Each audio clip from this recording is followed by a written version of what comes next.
Hello friends, welcome back to the new video. In this video guys, we are going to talk about how to set face lock in Vivo phone. Guys, you want to set your face lock in your Vivo phone device, so guys you can set your face lock. In this video guys, I am going to show you guys how can you set face lock in your Vivo phone.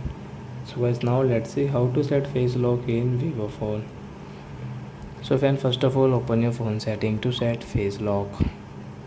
Then guys scroll it and guys click on this security setting.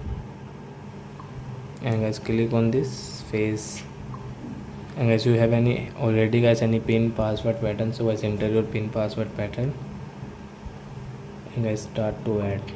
And guys now we will have to show face, so guys we will show our face. So I am going to pause video guys, show your face.